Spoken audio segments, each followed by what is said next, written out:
the fight guy, looking down. Becky Lynch came and took the spotlight from our champion, Bianca Belair. Where's Sasha Banks? So many questions, the whole debacle in the middle of the SummerSlam show, and we need to unfold and talk about what happened. So stay tuned. This is WrstlXtra.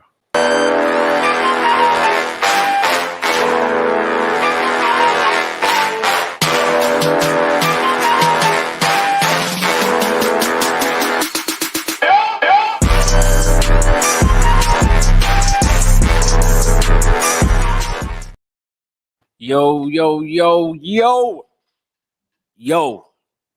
Vince, Vince, and listen, this is WrstlXtra. I am your boy, Dazzle. This is my tag team partner, Mex. Of course, the WrestleManiac.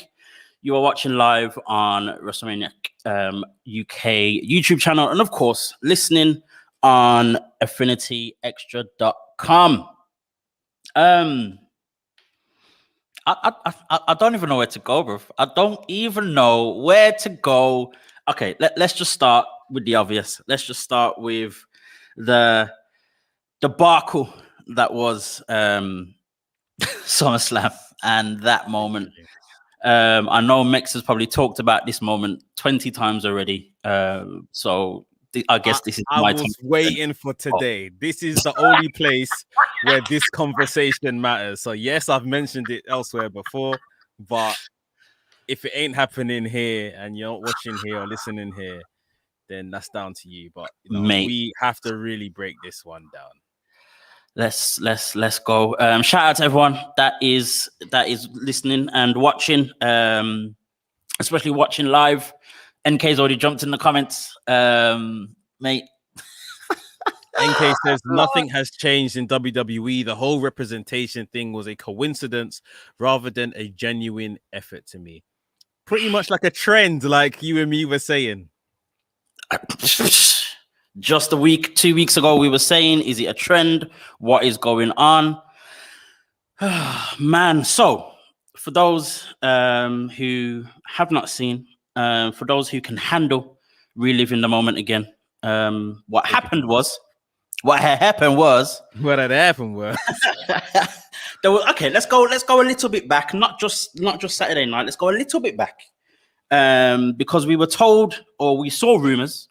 Mex broke the news, I think it was last week, Monday evening, that Sasha Banks was a possible no-show, or the match itself between Sasha Banks and Bianca Belair was going to be cancelled. There were a bit of facts that were about, with the both ladies not turning up for the house shows the week before that. And that's when the rumors started and all sorts of stuff. The funny thing is, I have to mention this. There was a guy that was in my comments when I posted that was like really killing me for posting rumors on social media, when I was like, well, I'm telling you what the rumors are and also what the facts are. But anyway, so when Sasha Banks didn't turn up, I was actually quite happy because I went straight back to the guy and was like, so were my rumors?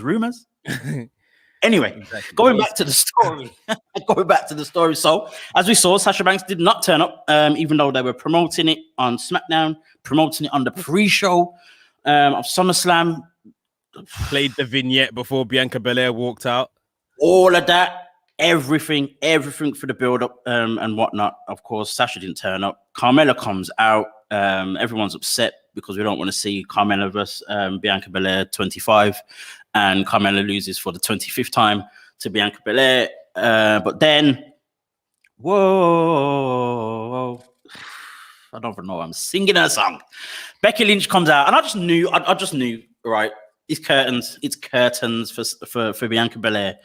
Plus, I was thinking, why is she walking out on the SmackDown Women's Champion when she was the Raw Women's Champion, and that was the title that she relinquished almost a year ago?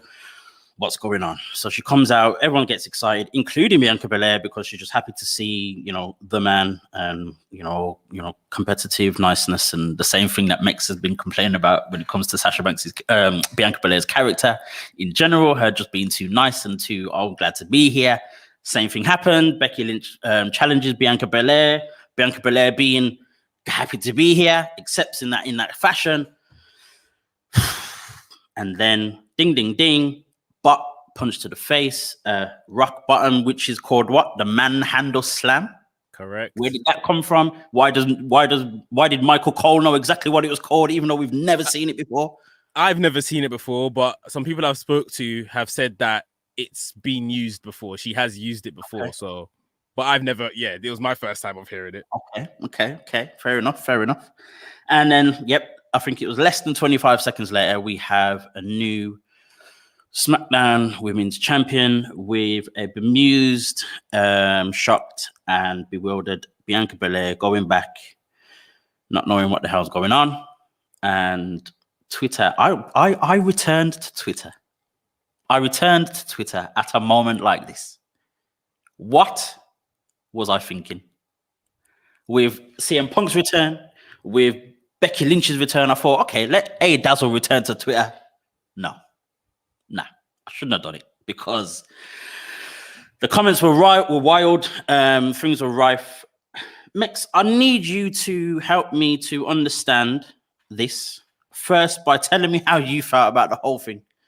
From the return of Becky to the way it went down, to how you felt afterwards, how you think it is now, what could possibly be, the future for Bianca Belair. What's going on? What is going on? So, I mean, firstly, let's just wish well for Sasha Banks. Whatever's going on with her injury, COVID, maybe, whatever, just a break. Let's just hope that everything's okay over there.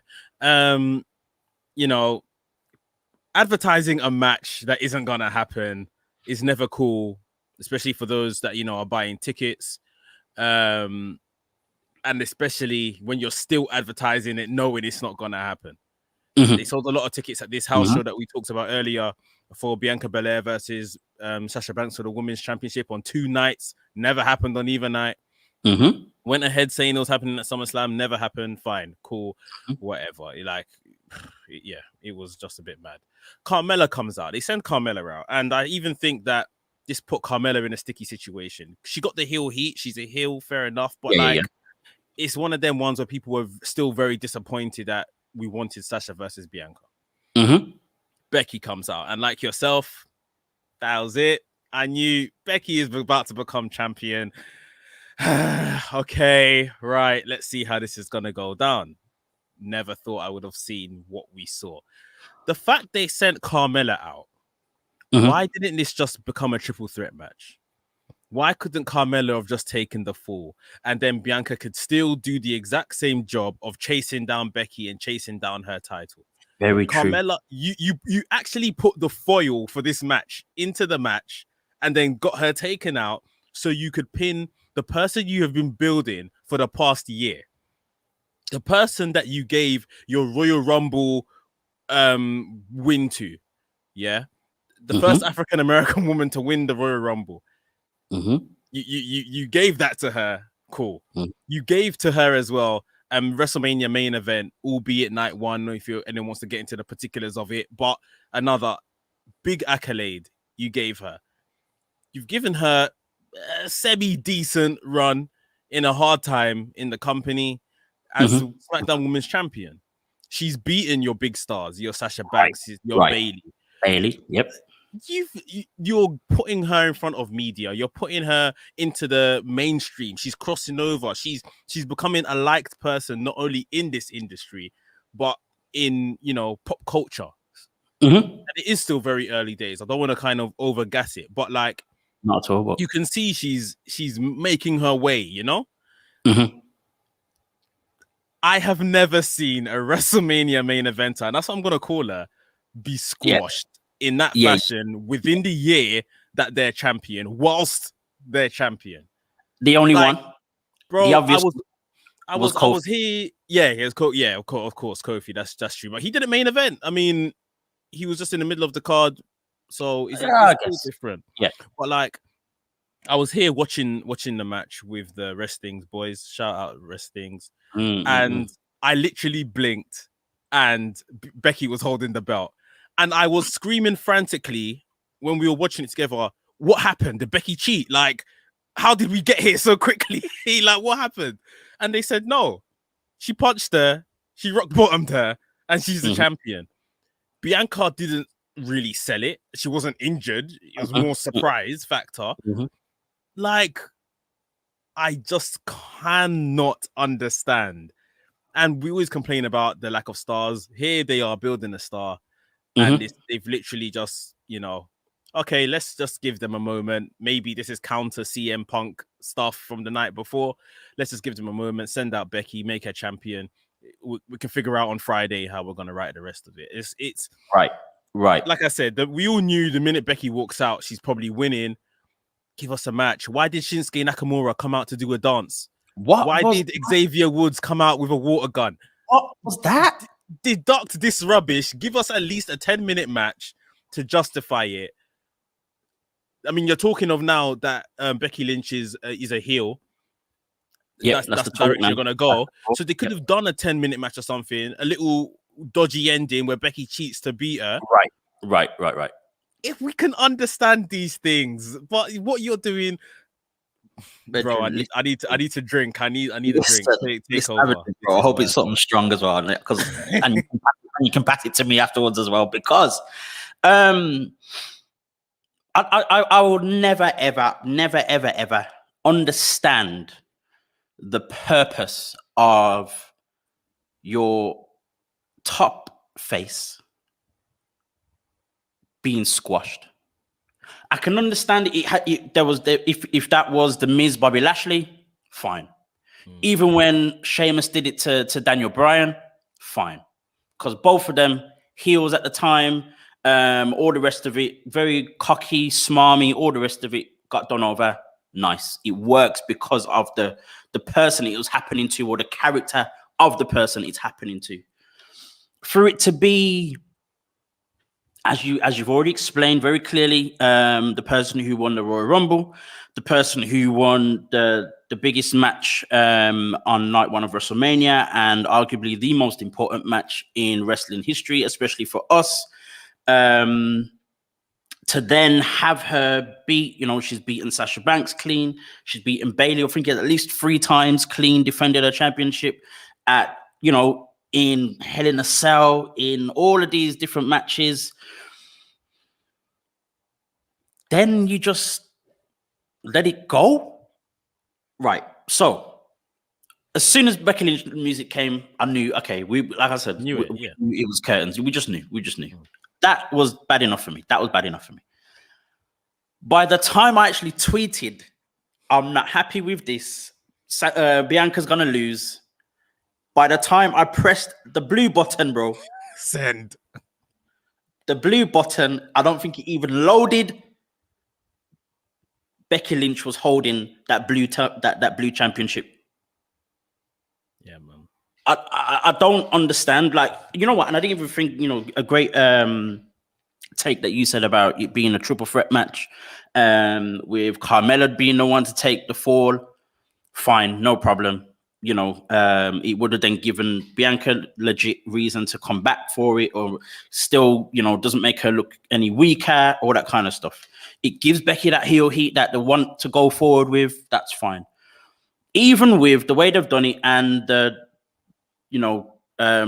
wanting to go down, making Becky the top heel, still could have done that without doing it the way they did. A nice little 5 to 10 minute match. Becky does something out of character for her, I guess, as we have, remember her to be from when she was still here. I don't understand what that is. And I know there's this whole talk of the moment and trying to create a moment and it being some kind of CM Punk reaction type of decision and blah, blah, blah. And even with that, I'm just like, as great and as talked about and whatever else the CM Punk moment was, for me, how are you that worried about the CM Punk moment, because that's what it was, being a problem for your pay-per-view?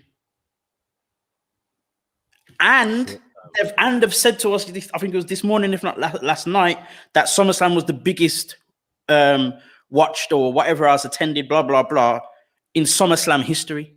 Mm-hmm. I don't know whether that's a lie, but even if it's not, what's I'm just failing to understand what's going on. I just don't get it. I don't see the point. What do you think is the future for? Is it okay? Are we just gonna straight now see Bianca go after Becky, and that's what we're gonna have for the next few weeks or months or whatever it is? Like, what's the future for the two of them? I think it has to be. I mean, reports have come out that Becky's direction will be a heel turn, or whatever the case is. How they are going to get this crowd to boo Becky is beyond me. Like, Becky got punched in the face and turned into one of the biggest stars in wrestling. Like, she bled and turned into the biggest star. Like, that's still beyond me. I don't even know how that happened. But it was like, because it was Nia Jax, that's why. Yeah. But it's very much like, you want to turn her heel, fine. Do you have a plan? Because in my book, she still needs to do something dastardly, to really become a heel for people. Yeah. People love Bianca, but people love Becky more. The general public. So it's a thing where how you can say she's a heel, but there's how are you gonna make her a heel? How are you gonna turn her heel? And it looks like that's the direction, but at the same time, people are questioning, is Becky even ready to return to the ring? Because she had such short action at SummerSlam. Is she actually ready to go? Right. They've got a Crown Jewel pay-per-view. I know they don't tend to have women there, so that actually might not be a problem. But it's just a bit funny. I mean, even sitting here while you were talking, I'm just thinking, just the lack of creativity. Carmella was definitely there for the taking to just make a triple threat match. Even the fact, like, I just clocked that Bianca Belair could have taken the mic from like Greg Hamilton on some, where's my opponent sort of thing. You lot didn't give me a Money in the Bank match because Bayley got injured. You're not gonna deny me of a SummerSlam match. Bring someone out for me. Becky could have come out then. Like, there's just some ways you can do things a bit better. The same pop would have happened because they dilly-dallied for like 5 minutes with Carmella coming out and promos, and like I said, the Shinsuke thing before anything actually happened. Like, before Becky got sent out. So I mean, let's take some comments, but it looks like Becky is gonna turn heel. We'll see how they go from there. NK says that I had to laugh at that finish. Typical. We got F50 in the chat. Thanks for joining. He said, a friend who's a casual fan was over, and I spent 15 minutes explaining what a star Bianca is. Then the catastrophe happened. You know how embarrassing? Oh, man. He said, if a current WrestleMania main eventer can get squashed so soon, it's over for everyone. That is true. No one's safe. But I will say one thing, that would have never happened to Roman. It would have never happened to Charlotte Flair. Don't be silly. Come on. You know that it wouldn't happen to them. Here we are. Faith Thompson, thanks for joining, Faith. She says she's used the manhandle slam. I just never heard it was called that. Yeah, maybe that's the case. Maybe that's why we're not familiar. Black Neo, thanks for joining. He said that's a horrible name for a finish. It really is. It really is. No. The manhandle slam. No. F50 says it's a good point about misleading advertisement. In a stadium that big, there must have been at least one Sasha superfan who just felt robbed of their money. Very good point. There's more than enough Sasha superfans out there, and believe me, they would have been so upset. And can I just say as well, Sasha was on WWE Germany during the week. Everything. I'm going to be at SummerSlam. I'm about to become the SmackDown Women's Champion. Well, there was even a picture released over the weekend, I believe, with Sasha Banks. She was in one of the hotels in Las Vegas. Yeah, she was in Las Vegas. Yeah. So I'm just like, so what? Let's try and answer the question. Like, what is going on? Where's Sasha Banks? Why did she not turn up? What's the problem? Even if it was videos of her training and everything. Even if it was you know what I'm saying? Even if it was a COVID thing, surely she'd be at home doing nothing. She was in Las Vegas. I I'm just baffled, and it leads me to then also ask the question. Okay, so we've now thrown Becky Lynch in the mix and made her champion, of course. We now have unfinished business with Sasha and Bianca, like completely unfinished business. Especially after the build-up, the confrontation they had 2 weeks ago on SmackDown, the whole thing with Carmella and Zelina Vega kind of backing up Sasha as well. We've now got Becky Lynch thrown in the mix. Bianca wants that title back. Becky's going to be pushed as the top heel when Sasha is the top heel at the moment. This whole puzzle is just like here, there, and everywhere, bro. I don't understand what the direction is going to be and what it could possibly be and how it's going to work or make any sense. I'm struggling.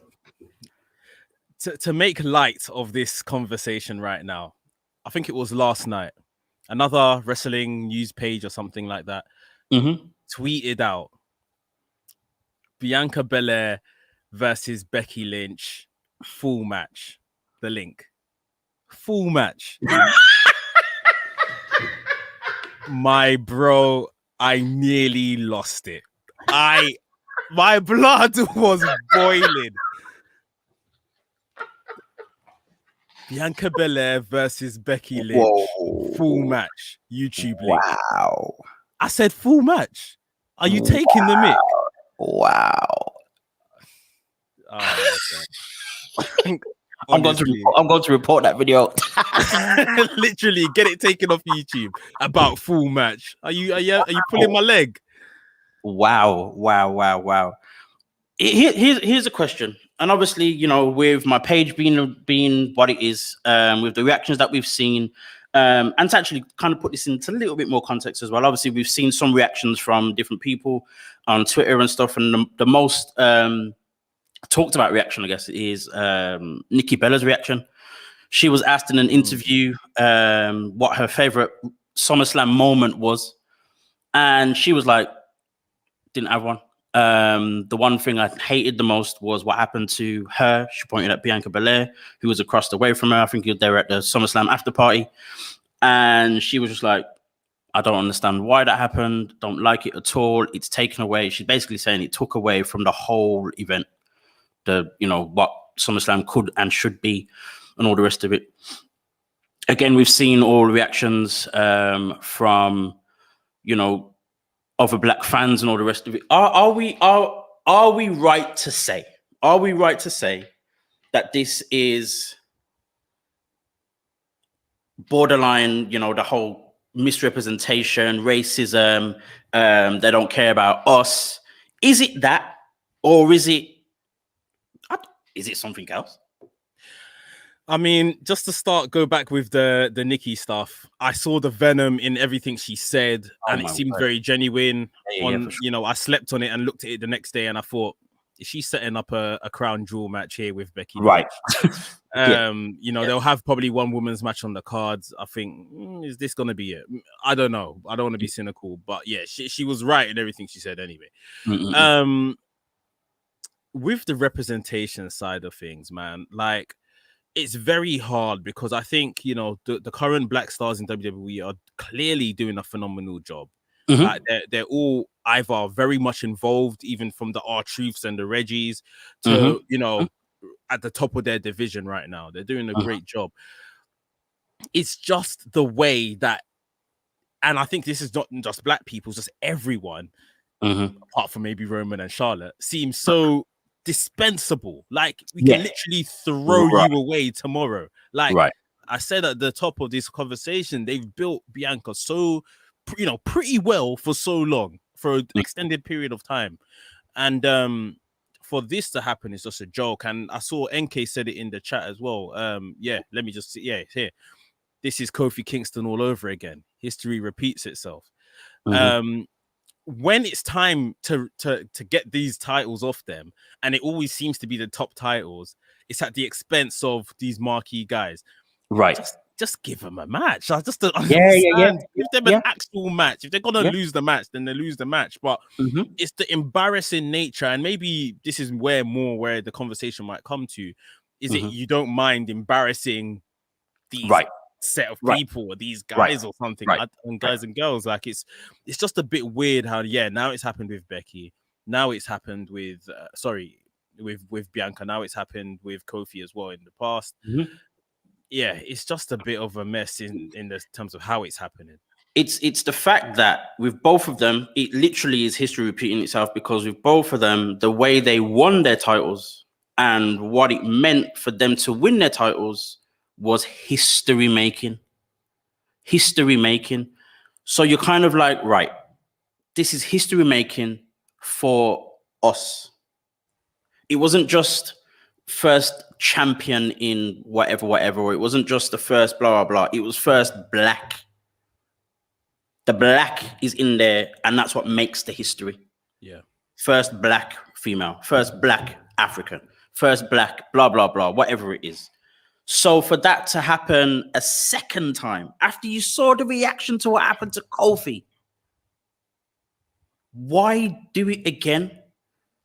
It's and this is why for me it's not as simple as racist, because we've got Bobby Lashley just running the roost right now, and you can't deny how good his run has been, from character to opponents to all of that kind of stuff. There's no kind of it's a shock and drive type of thing like the New Day was winning this, that, and X, because they mess about and they do whatever Vince says and blah blah.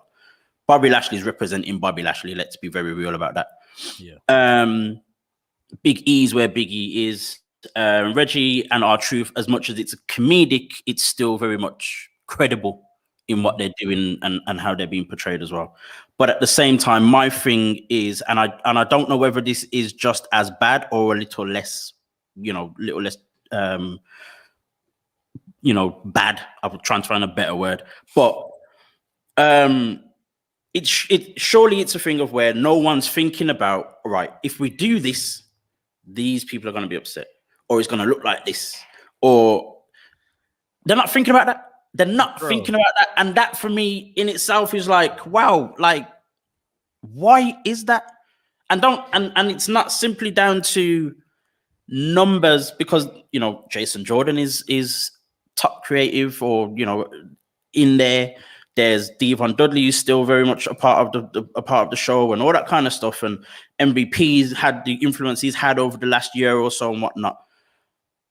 But these people are not the decision makers. The decision maker is Vince, John Laurinaitis, Kevin Dunn, basically middle-aged to old white men who wouldn't give a second thought to, oh, what if it upsets these people, or what does it mean if we do this and blah. Let's avoid that by giving. Let's avoid that. This is going to sound so stupid, but let's avoid that by giving them a 5 to 10 minute match. Yeah. Why was that not a thing? And you know what? Let me take some comments, say a couple things. Yeah, man. Faith Thompson says here, I don't think it's representation. It's WWE crappy writing. Crowd chanting, we want Becky every week. Okay, here she is. They just do stuff and none of it makes sense. Yeah, very reactive, like we know. Reactive for sure. I think now I don't want to compare Bianca Belair to Roman Reigns. That's not what I'm trying to do here. Yeah. Right. But very similar situation in what we saw in the main event. Brock Lesnar came back. Brock Lesnar stood in a ring with Roman Reigns. Didn't even throw an F5. Didn't touch him. So that's how you treat one champion. But the other champion gets completely humiliated. It's just, why couldn't the same reverence have been paid? It's just like, it's one in the same, although yes, I know Roman's stature is different, this, that, and the other, but Richard Lee says here as well, that finish made it so hard to watch the rest of the show. For sure. Bro, I didn't switch back on to SummerSlam until like Edge and Rollins was going on. It literally killed the middle of that pay-per-view for me completely. I was actually upset that the Bobby Lashley Goldberg match was still to come, because I just wanted to go to sleep. Yeah. I was just like, I'm done. I'm done here. But I have to Yeah. wait a little bit. I mean, I did naturally drop to sleep because it was late. Yeah. But Likewise. you know, I was just like, wait, I still gotta wait for Lashley Goldberg. I can't do this.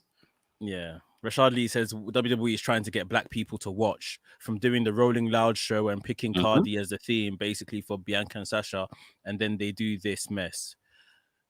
Shake my bleep head. We're all shaking our heads, bro. It's tough. You know what? To kind of move away from this specific moment, you mentioned Brock Lesnar. Brock Lesnar came out and faced up to Roman Reigns. Someone could argue, I'm going to move on from what we were talking about, but just to finish off this, someone could argue that, oh, he F5'd John Cena and did so-and-so to John Cena, and John Cena's the face of the company and blah, blah, but John Cena ain't coming back. Exactly. John Cena's not all of that. So that just ends that one. Going back to Brock. We saw Bobby Lashley versus Goldberg. Goldberg had to end the match because he couldn't continue. His knee was messed up and all that kind of thing. Looks amazing for Lashley. Lashley then put the lock on his 16-year-old son to the delight of the crowd. Let me put it like that, to the delight of the crowd as well. So black people do so. Anyway, but then, okay, so my thing is this now. Moving to the next subject. My thing is this. Why did Brock Lesnar come out to Roman Reigns and not Bobby Lashley? So I think Goldberg, Bobby Lashley is continuing to crown jewel. I think I've seen someone say, Ibrahim Youssef, thanks for joining. He said, I'm calling it now that Goldberg is going to win the WWE title at Crown Jewel. This is me as well, man. So that they can do Roman versus Goldberg at Survivor Series. Yep. Just like they were supposed to do at WrestleMania last year. Brock Lesnar, I can't lie. It looks like he's kind of ducking Bobby Lashley, or maybe he doesn't see Bobby Lashley as big enough, or whatever the case is. For Brock Lesnar to turn up at SummerSlam when we were screaming that this should have been the pay-per-view for Bobby Lashley versus Brock Lesnar, it's kind of like a kick in the teeth. Like, it's just like, big time, I'm dismissing you. I'm going for something bigger. And right.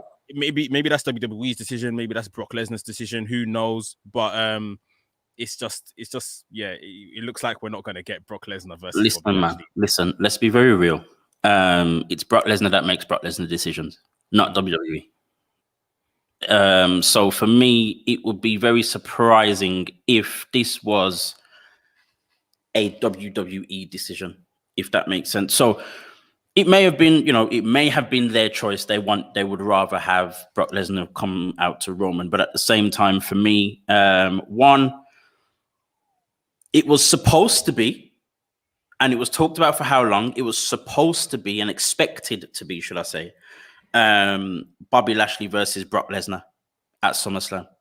There were talks, there were contract talks. The contract talks fell through. Then we ended up with Goldberg. Yeah.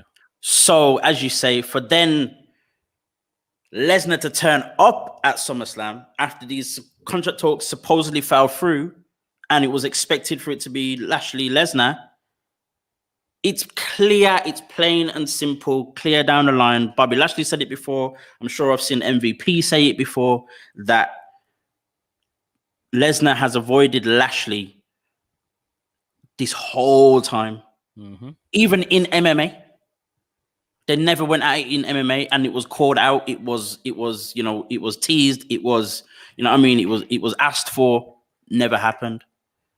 So for me, this is now confirmation that we'll never see this match. We'll never see this match unless there's some kind of, and I don't see this happening, but I'm going to put it out there anyway.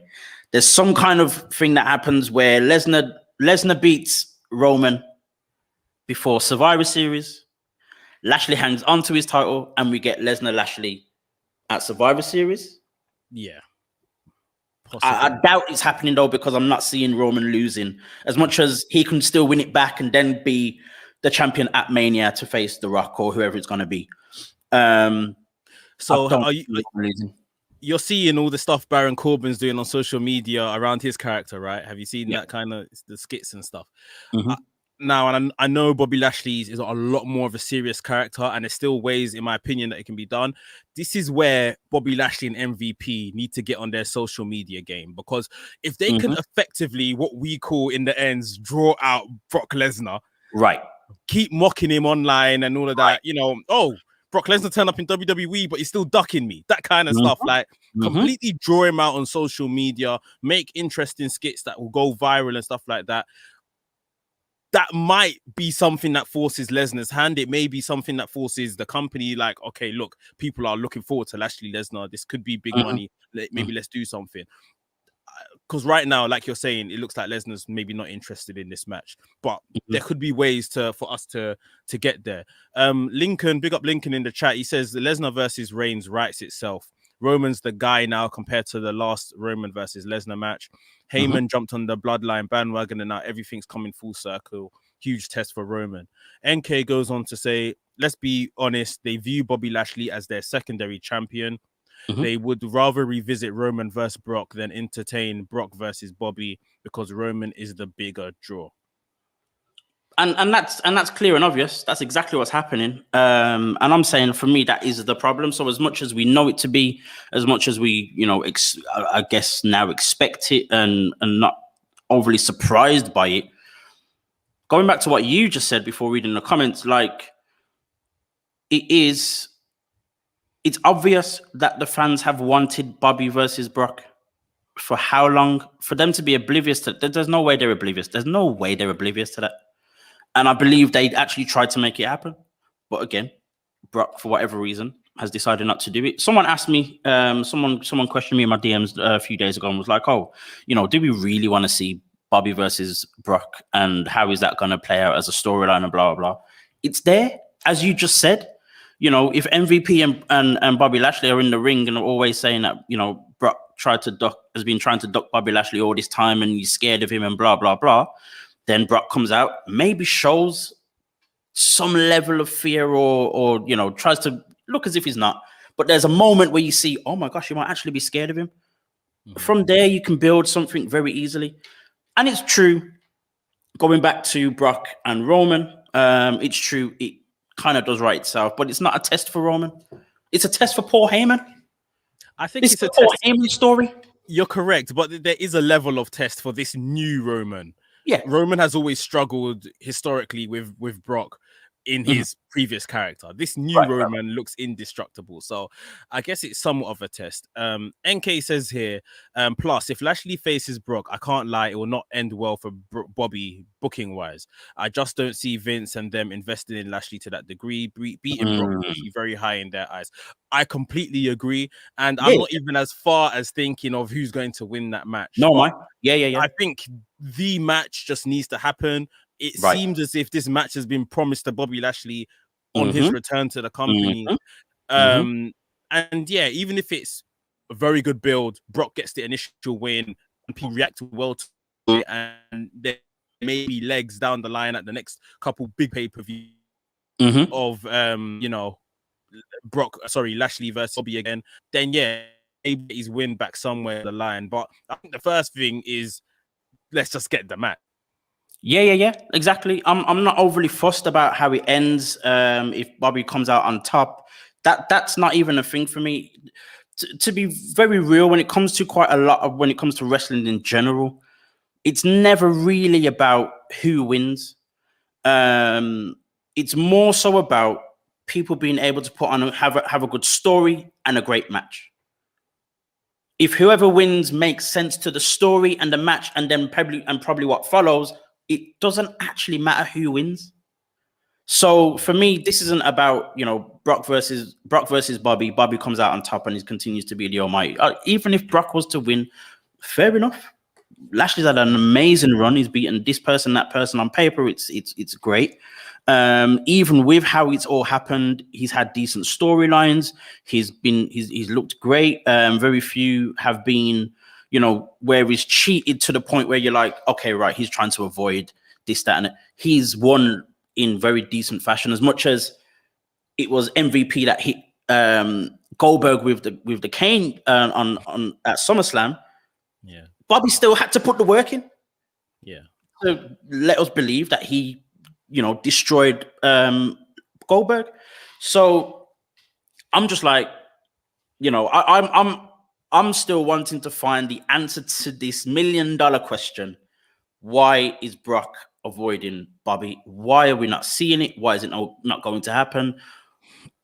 And it's not simply just Bobby is the secondary champion, Roman Reigns is here, or they don't want Bobby over Lesnar. It's a Lesnar decision. I don't care what anyone says. This is a Lesnar decision in every way, shape, and form. There's no other way to see it. There's no other way to see it.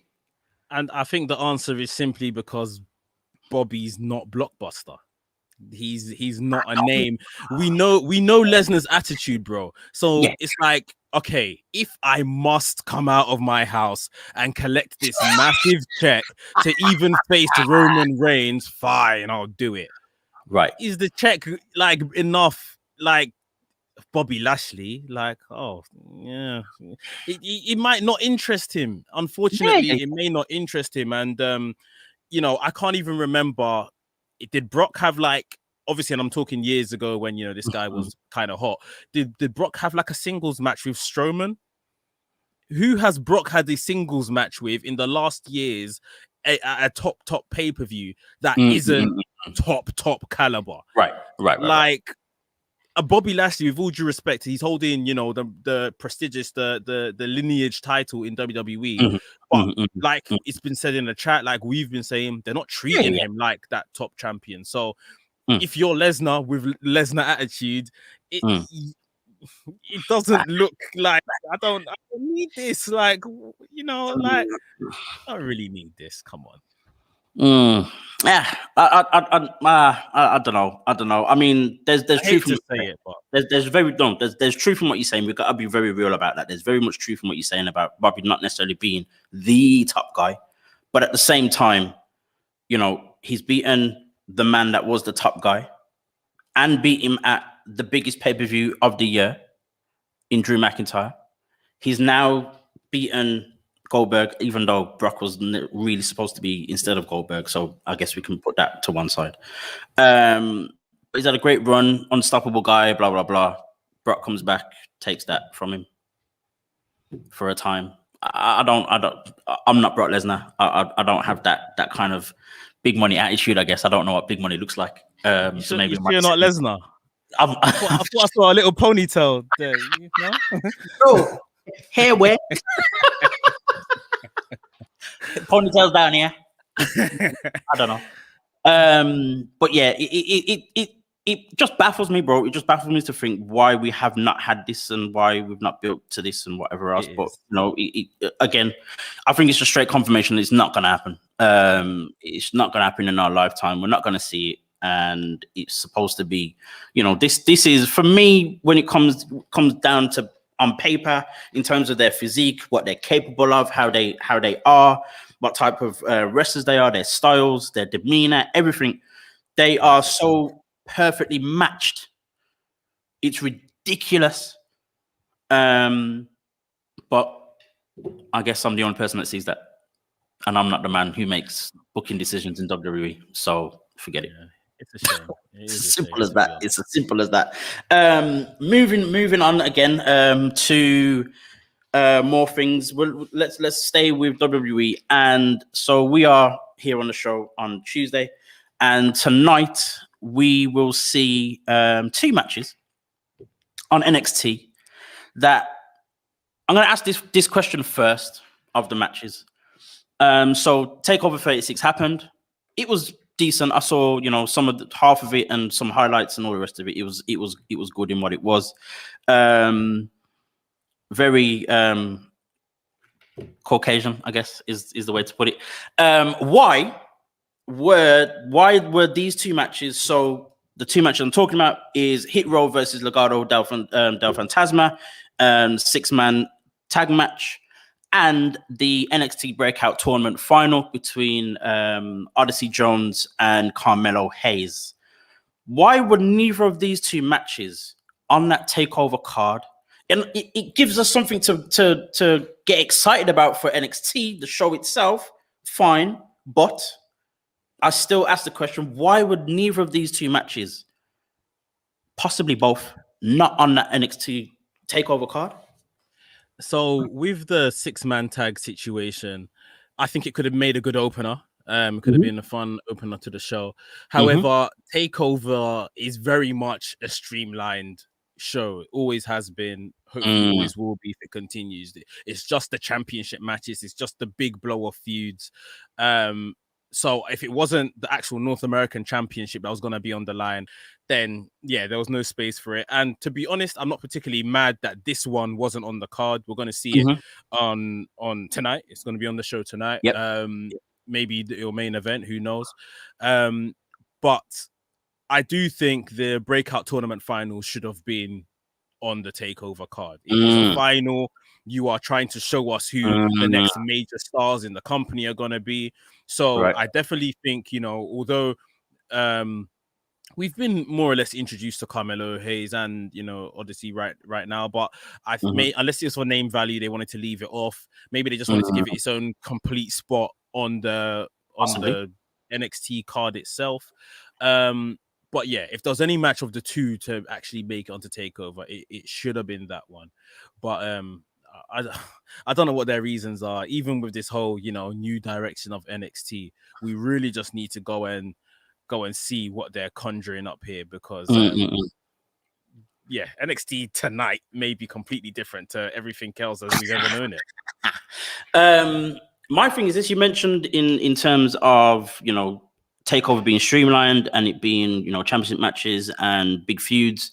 For me, the way that the Hit Row Legado del Fantasma match has been booked and built up, for me, was strong enough of a feud to go on that NXT Takeover card.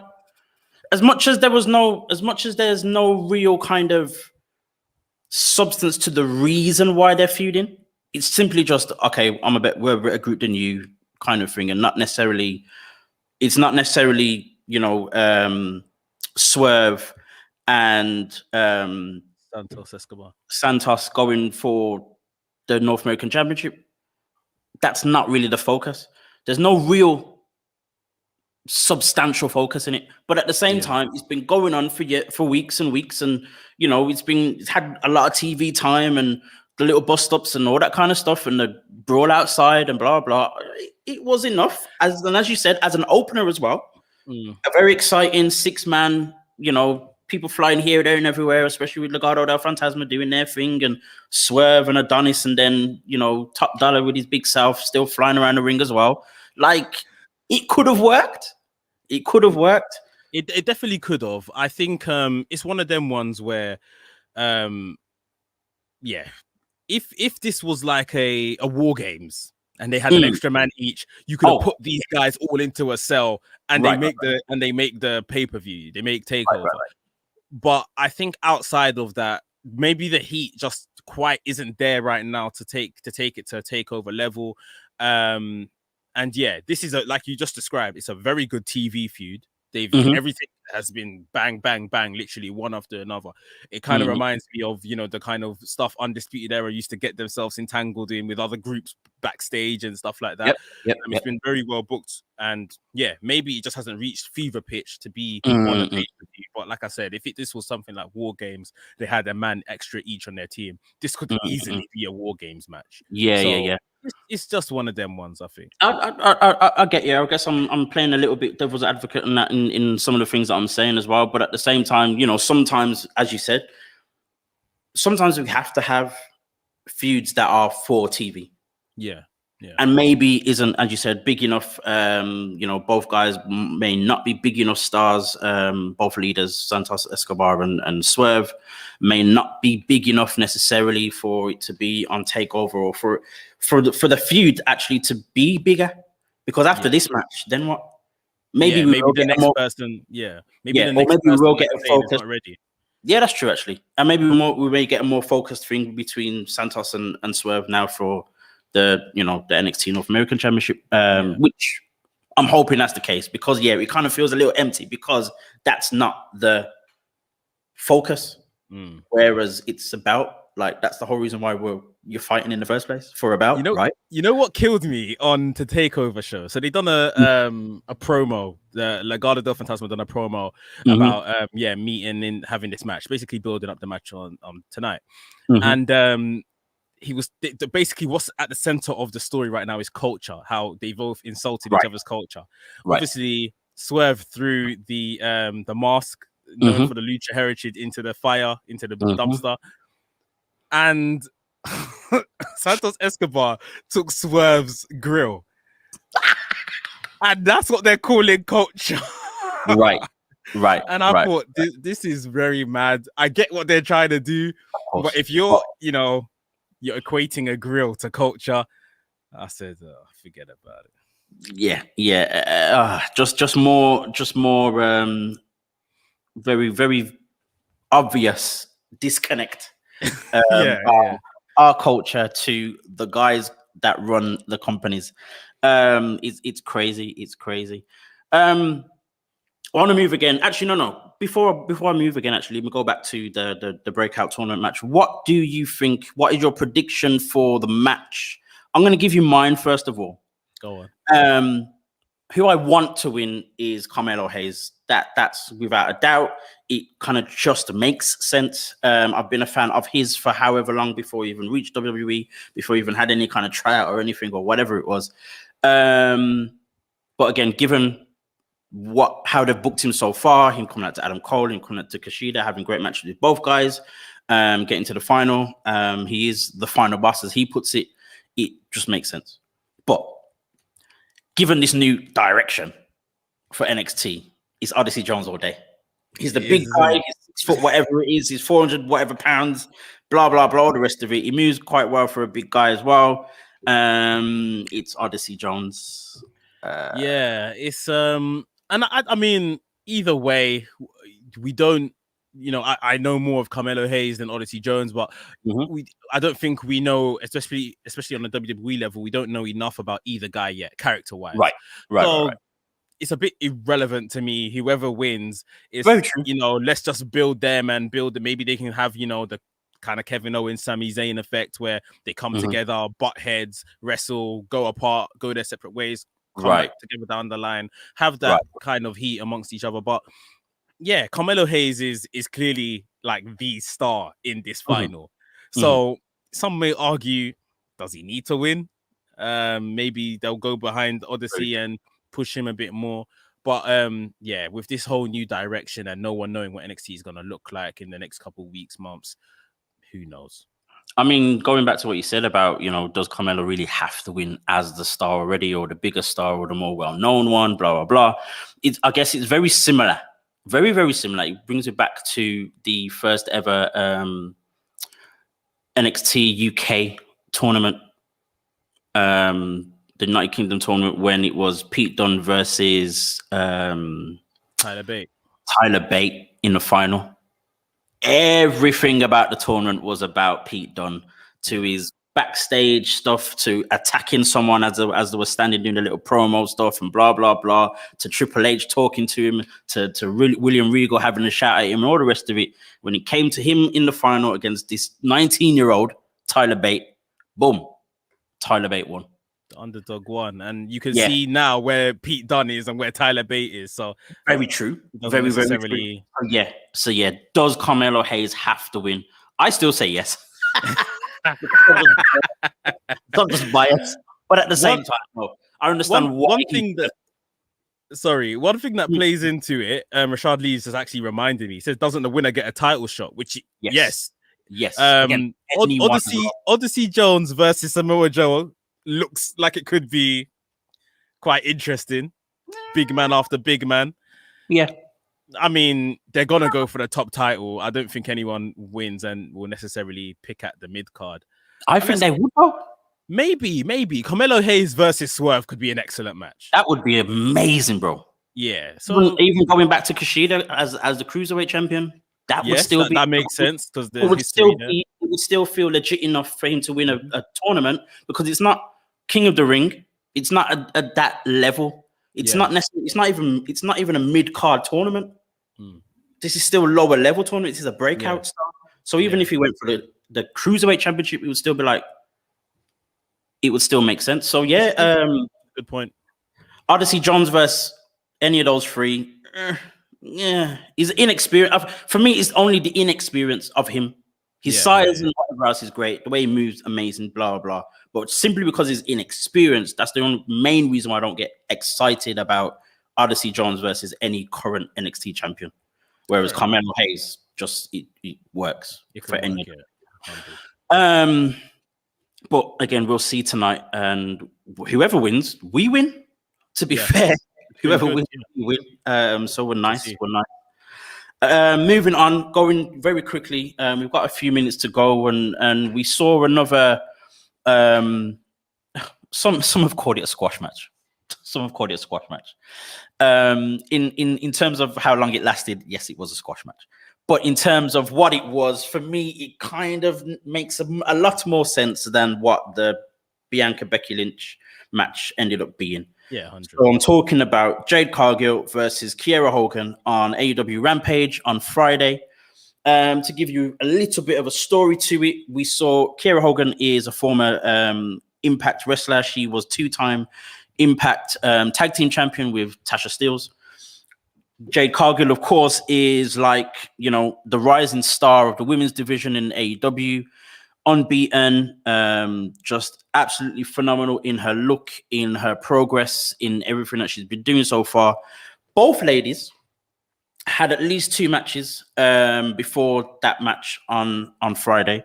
Kiera Hogan's coming as a debutant, never wrestled on AEW before last week. First match was against the former AEW Women's Champion Hikaru Shida. She was then on Dark the next day against Chris Statlander, who is again someone that they're building up as a big star as well. Of course, as an unsigned wrestler, she lost both matches. Typical, of course, we expected that. Some people are upset about it, but so am I. But at the same time, it wasn't going to happen any other way. Whatever. Yeah, cool. She had good showings against both of them, so that's good enough for me. Jade Cargill had matches against, I guess, lower level opponents, and she showed us a few new moves as well that she's been working on. Came across great. So then we had this little build up. There was like this little vignette that came on. I think it was on Dynamite with, the match being built up a little bit and whatnot, and Kiera Hogan coming for her, and Jade was like, well, you're not going to beat me. And we knew that she wasn't going to win. Again, unsigned. But we thought we were going to have a match. Yeah. Lo and behold, Jade Cargill hits Kiera Hogan with the pump kick on the bell. I don't think the bell even finished ringing. And then boom, she hit the jaded face plant move. Match over. I'm sure it was probably just as quick, if not quicker, than Bianca Belair Becky Lynch match. As I said, there were a few people that were upset by it. And do you think are there similarities to the Bianca Becky Lynch match in the sense of no one should be getting squashed? Kiera Hogan coming from being a champion before or whatever it is it how is it different? How is it similar to Becky and Bianca? It's nothing. Then they're not the same at all. Yeah, the squash being a squash is the only thing they have in common. Kiera Hogan, why people are having this conversation is because we know who Kiera Hogan is. Right. Like if this was just any kind of really upcoming grassroots level talent that lost twice on Dark Elevation and now got to Dynamite and lost, we would have said whatever, squash match done. Jade is a star they're building. It's because we know who Kiera Hogan is. Right. And which doesn't really, they sang her accolades, they sang her praises, 2-time Impact Women's Champion, and then she lost how she did, and that's what makes it look bad. But they really kind of promoted this match somewhat, and then she lost in the fashion that she did, and that's probably a bit confusing as well. If it's they would have just said Jade Cargill is in action on Rampage. They leave it like that, and then a squash can happen. But when you promote it somewhat, you think you're going to get a bit of a match, and you didn't. But one thing I have to say is, and I haven't checked this, I'm pretty sure Jade Cargill has won 10 straight matches now, albeit on Dark, Dynamite, Elevation, whatever. All of them on Dark and Dark Elevation. I am pretty sure at this point, and I haven't checked, I'm pretty sure Jade must be maybe number 1 in the women's Now- rankings with now- those kind of figures. Now, So when is she going to face the champion? And I'm not saying she needs to win and face the champion and all of that kind of stuff, but like she's not ready. We all know it's not a secret. She's not ready to take that step yet. But surely she must be number 1 in the rankings. And this was going to say that, and this is why for me this whole wins matters and the record thing and the table blah blah for me is not the best thing on the planet, because on paper, based on her wins, she should be facing Britt Baker next. Yeah, and surely she's top, because she must Nyla Rose has lost. I'm actually going to check this right now. Red Velvet has lost. Whoever else has lost. Everyone who you think or you can expect or want to face Britt Baker has lost matches. Jade hasn't. So she should be next. But at the same time, as you just said, she's not ready.